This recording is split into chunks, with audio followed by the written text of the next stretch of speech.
ever since the EA debacle that happened earlier this year, we've been keeping a very, very close eye on anything loot box related. We try to keep the conversation going because I am under the impression that once we stop talking about it, once it's not the main vocal point, that'll open up the opportunity for companies like EA and Activision to slimily sneak in these predatory practices into their games. So we have to call people out when stuff like that happens, and we also have to make note of when people turn the other cheek and remove loot boxes from their game. I do also like to make sure that I make reference to people that are doing the right thing, supposedly, right.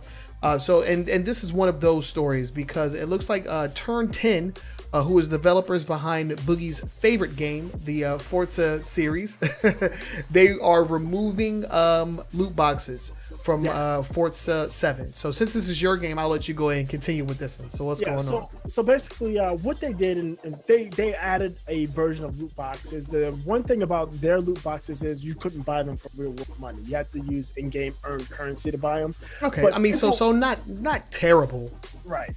So people, they still didn't like them. They thought they were unfair. They didn't like the randomness of when they brought their, getting the cars that they want. Because Forza 7 is all about your car collection, right? Collecting the cars, tuning them up, racing them. And when you are at a point where you're racing, you're earning your money racing, or you have your, what they call drivatar racing, and it's earning money for you. When you go to buy something, you don't get to pick and choose what you buy. Because the thing about Forza, I've noticed a lot of, I will call them digital gearheads. There are a lot of digital gearheads, and they want the Porsche. They don't want the Ford. They want the Chevy, and they don't want the Peugeot. That type of thing. And when you add the loot box thing to it, they're getting stuff that they really don't want and won't do or can't do anything with. So it's cool that they're taking that out. And additionally, they said that they're not putting them in Forza Horizon 4, which was announced. Yep. And another thing that they had, and this was, I remember this all the way back to Forza 4, they had this thing called Forza tokens, which is something you can buy with it's a currency you can buy with real world money, and you can use it to buy the most expensive cars. There'll be cars that will be $10 million or in-game credits, and you could buy tokens. It might be a couple of hundred tokens. You buy them for a few hundred to 1,000 at a time for real world money. They said that's coming out of the game as well. So it looks like Forza is taking a full step away from the box and monetizing in-game items in that way. They also have always sold cars individually, car packs. You can buy the Porsche pack. You can buy the Fast and Furious pack. You can buy specific cars. But those were just like DLC packs, and not necessarily like unlockables in game where you can it was unlockable. So like you can spend $2 cash and buy a 79 Nissan Maxima. Like that. Okay. So that was a thing you can do, and you couldn't unlock it otherwise. There were certain rare cars that you couldn't unlock outside of real world money, and people didn't have a problem with that. Right, because you know what you're getting. I remember the DLC crossover they had with Final Fantasy. That was just a car that you could download. If you want to drive this car, it's available for purchase. Right. So exactly. so no randomness about it. Exactly, and you have that choice. And the thing with it's not a thing where if I buy this rare car, I'm going to win every race. That doesn't matter. It's just whether you want that car or not. If you don't want it, you didn't buy it. If you wanted it, you bought it. People seem to be okay with that. But when they started moving to loot boxes, the biggest worry stuff that I saw was that, oh boy, they're going to bring loot boxes, and I'm going to have to pay $5 now for a loot box and not get the car I'm looking for. And it looks like they're going the total opposite direction of that, which is I think it's a good thing. Yeah, I mean, I believe it's a good thing too. I'm not a avid player of the Forza games, but anybody that just take the randomness out of purchases. I mean, nobody wants to purchase something and not know exactly what they're getting. Right. So just take it out. And speaking on that, we're actually gonna and a very perfect segue into our next story in This Week in Loot Boxes, and that deals with Dota 2. Yes. So before, we actually talked about how Steam was forced to disable loot boxes in Dota 2 in the Netherlands, but now they didn't disable the loot box. They shut down the marketplace. They shut down the marketplace. Yeah. Sorry about that. They shut down the marketplace. So now going forward, Dota 2 loot boxes will have to show the contents before purchase, and it's a little weird how they're going about it, because essentially what you'll have to do is purchase a loot box, and then in the next loot box that you purchase, you'll be able to see what you're going to get for that next purchase. Right. So So essentially, it's still RNG. Right? Yeah. The loot boxes are still random, but before you buy the loot box, it shows you what's in that specific loot box. Right. And you won't be able to see what's in the next loot box until you buy that loot box. So basically, they're saying, hey, look, this loot box is $2. We give you a bunch of shit. If you want to see what's in the next loot box, give us $2. So that's basically it's just shifting how they're taking your money. Exactly. So it's going from like $2 and you'll see what we give you to, okay, this is what you're gonna get. You want to see the next one, you have to pay for this one. Right. So it's a slight change, but I guess it's a big enough change for the Netherlands because they're allowing it to go forward. They don't see this as intrusive as the random loot box, even though it's still random. Yeah. Another thing they did is that they won't allow you to buy more than one box at a time. Like in most games that sell loot boxes, you look at your Overwatches and some other stuff, you can buy stacks. You can buy one loot box, you buy a stack of 5 loot boxes, all the way up to, I've seen what game was it? You could buy a stack of 100 loot boxes at once. Why would you want to do something so ridiculous? For your YouTube channel. Yes. Your loot box opening haul or whatever. Yeah, that's a big thing these days. But apparently, man. Now you only can buy one at a time, and each loot box is going to show you what's in it before you make your purchase. Yeah. You can make I would say it's a quasi decision, but you're still gambling because you're looking to get these special boots. If you don't see them in the loot box, you're going to keep buying loot boxes until you see your special boots. Yeah, so, and Steam came up with this change, and this change is only happening in the Netherlands. Yes, it's only happening there. So I think this will cause more bad behavior because I want to see. It makes people think I want to see the next one. I want to see the next one. They say they spent tons of money, like they spent $1,000. In fact, there's a story out there where. There's Europe implemented GDPR, right? So you have to, GDPR says, it's a data privacy law, says you have to allow people to have their data. They want to take that, if they want to see it, you got to allow them to see it. They want you to delete, blah, blah, blah. But part of this is there's a player, I forget where he was at, it's in Europe, he's European. He requested his data from EA in FIFA Ultimate Team. Yeah. And he found out that he spent something like $10,000 in a year on FIFA Ultimate Team cards. He didn't realize he spent that much money. He was just been buying FIFA Ultimate Team stuff. And I mean, that's the thing that happens. You just lose track, and it's very easy to do so, and it's problematic. Is very problematic. And what's even more upsetting is that with this working in the Netherlands, is going to incentivize other companies that could possibly go through the same loot box issue. Once something works, everybody takes notice. Right. Everybody's going to follow suit. They're going to do what works. Yeah, this just looks like a loophole. It does. Loophole. Yeah. So the fight is going to continue. Everybody, the loot boxes, aren't going to go away, especially if we do not, keep the conversation alive. So if there are any loot box related stories, negative or positive, like our Forza story, let us know and, submit them to us, and, we'll give you our opinion. But we definitely want to know what you guys think about this. What are your thoughts on Forza 7 getting rid of loot boxes in their upcoming games? And what do you think about this Dota 2 loot box showing the contents before purchase in the Netherlands? I am a firm believer that other studios are going to follow suit because that's just what we've been seeing. You know, everybody's following the trend. And yes, we have to fight the system, fight the man, get these guys up out of here.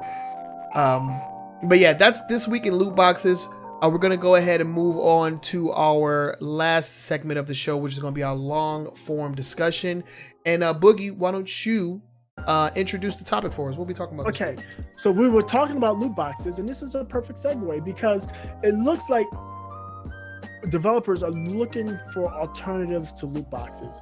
What Valve is doing with Dota 2 is one alternative, but what seems to be the more popular alternative, and we see this in Fortnite and we see this in PUBG, are game passes, or what they call battle passes. Oh yeah. That seems to be the new hotness as far as microtransactions. Yeah. And my question, or our question, is: Are battle passes a better alternative to loot boxes? Are they the same, or are they a more predatory or worse alternative? Yeah. Well, I don't know, because I don't necessarily think that the battle pass can fit every single genre. Right. It works in Fortnite, in games like Fortnite that have like, you know, clear cut like seasons. Like, okay, this is season 1, season 2, season 3. It's very easy to get a battle pass done that way. But I mean, even when you look at PUBG, because they introduced the battle pass and it didn't go over so well. No, because they did it sloppily. Yeah, they did it very sloppily. So it all depends. I feel like it works for Fortnite because Fortnite is free. Fortnite is a absolutely free game. It does not cost anything to play it. But if you want the chance to unlock certain gear and characters, you invest into the battle pass, and as you play, you get more content or whatever. Unlockables, yeah. Unlockables, yeah. It's basically like a seasonal mission pack, right? So pretty much you're paying for quote unquote new content. Is what the deal says it is. Yeah. I don't know. I haven't participated or bought a battle pass to have a strict informed decision.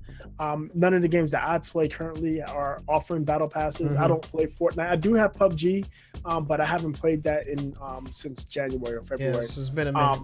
Yeah, so I haven't had firsthand experience with it, but from everything I'm seeing, it's hit or miss. It's hit or miss. I think it's a better alternative to monetize a game because, like you said, it's actually giving you something. It's giving not just the items, but it's giving you content, something to do in the game, and that's what people want when you're playing your favorite game. When you go back to play it, you want some sort of sense of accomplishment that you're making progress towards something, and that's what the battle passes do. Remember when video games used to just do that though?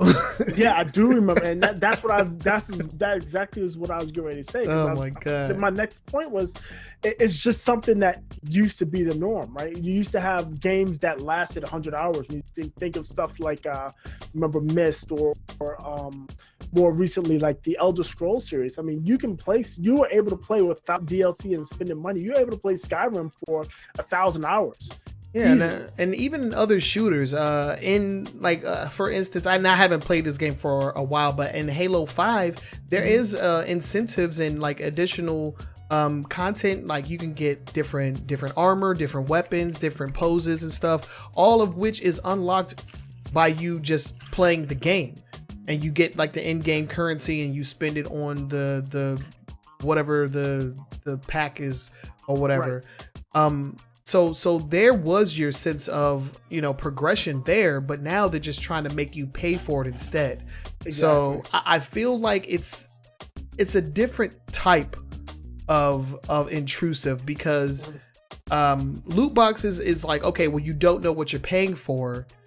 Battle passes are more like, okay, this is what you can you can pay and then have the opportunity to play towards these rewards.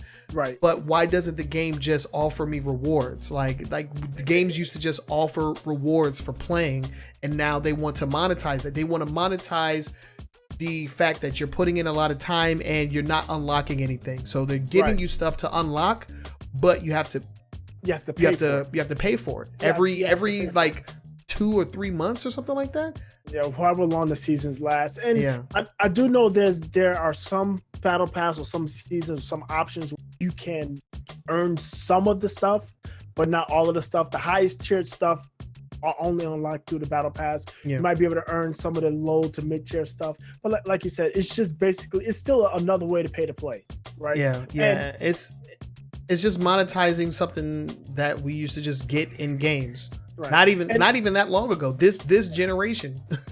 and to be fair, like you said, a battle pass in Fortnite that's a totally free to play the game that has no requirement for you to pay anything at any time is not as that problematic. But when you start seeing them bleed into stuff like PUBG, and some of the other big developers are going to put it in their paid games. When you look at something like the Call of Duty is coming out, they're going to have a monetization. And the battle pass, the Battlefield will have it. Yeah, Anthem will probably have it. All of those games will. And I don't think it's just not.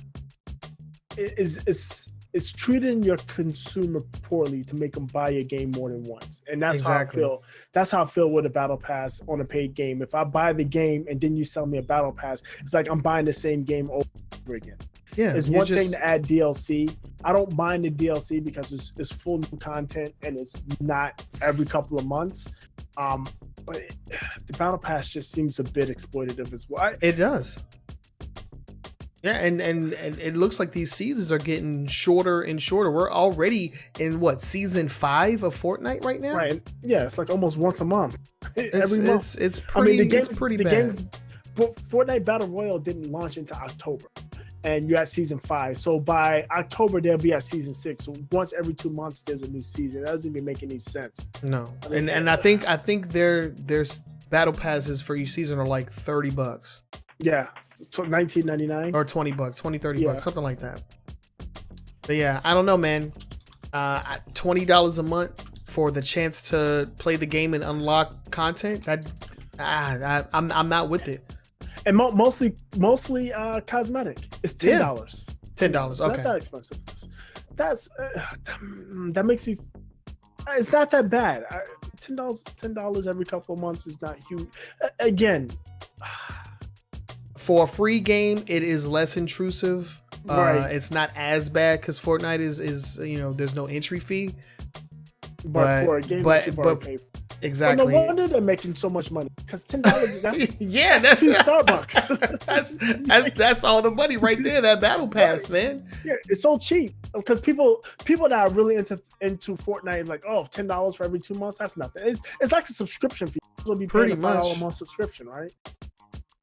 So, I don't know, man. I think that the same way that Overwatch implemented the loot boxes, and everybody's like, okay, well, these are safe, these are friendly, there's not much to it.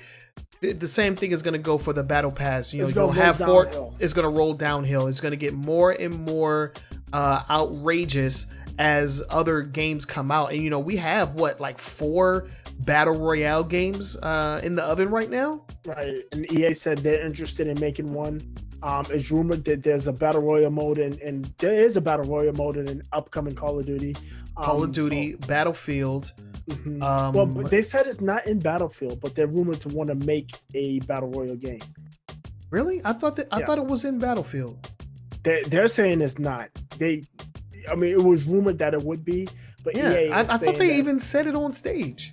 I don't think so. I don't remember. You might be right. I don't know. I don't think so. This is Battlefield 5, right? Right. I'm pretty sure.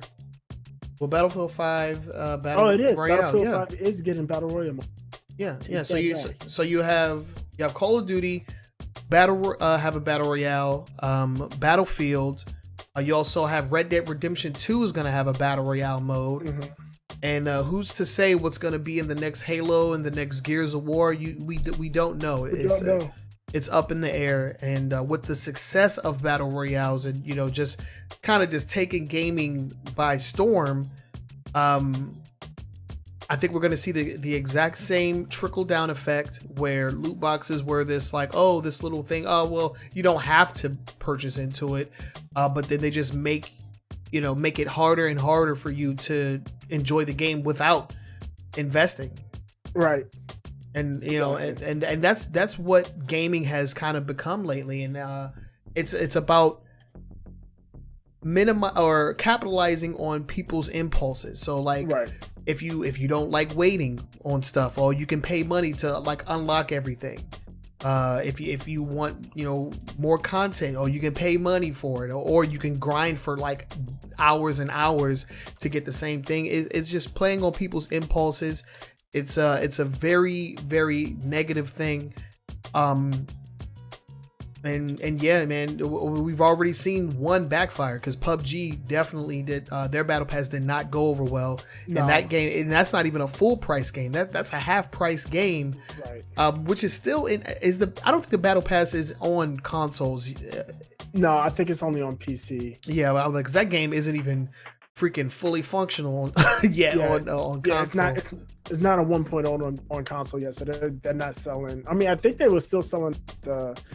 PUBG had a horrible loot box system. Yeah, the loot box system is garbage. And you gotta buy a key to open it. It's garbage, man. Let's not go down that rabbit hole.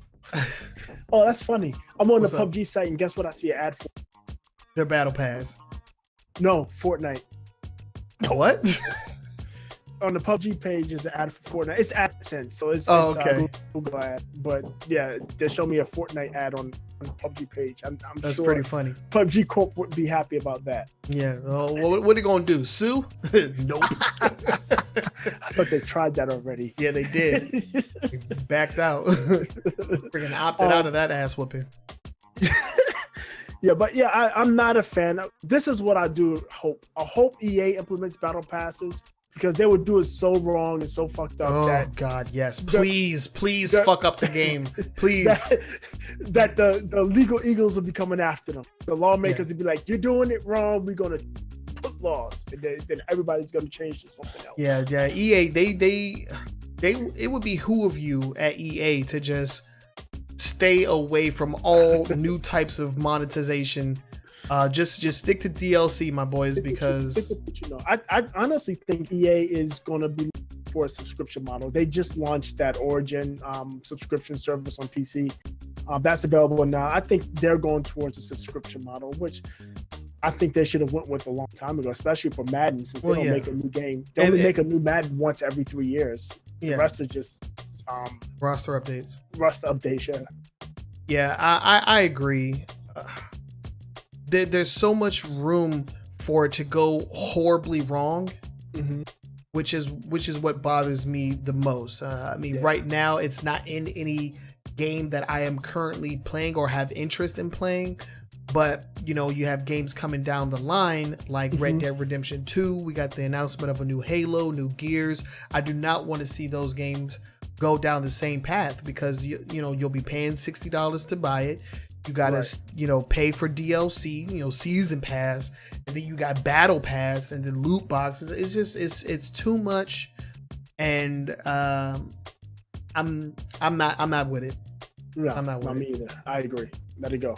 Yeah, just go away. Yeah, let it go. But we would love to know what you guys think on this topic, especially if you play Fortnite or if you're playing PUBG. What are your thoughts on the current state of battle passes, and do you think that there is room for it to get horrendously worse? Because I do. I think there's plenty of room for this to just get flipped on its head, but out of control. But hey, maybe the gaming industry has learned their lesson, and will treat their consumers with respect. But I mean, I could just be talking out of my ass here, because wishing. Yeah, trying to wish well on everybody, but I don't know. It's a weird situation that we're in as far as gaming. I've been gaming since I was old enough to walk and talk.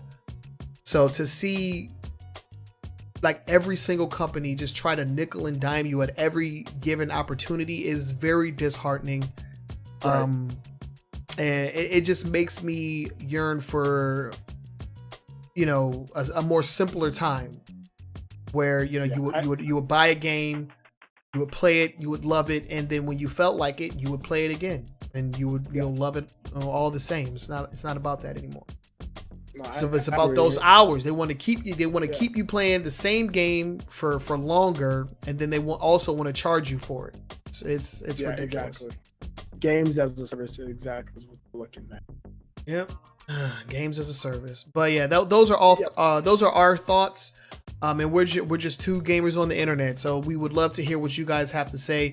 Hit us up down below. Links are all in the description. You can email us. You can send us a message on Facebook. You can tweet at us on Twitter. You can also leave comments in the comment section below if you're watching this on YouTube.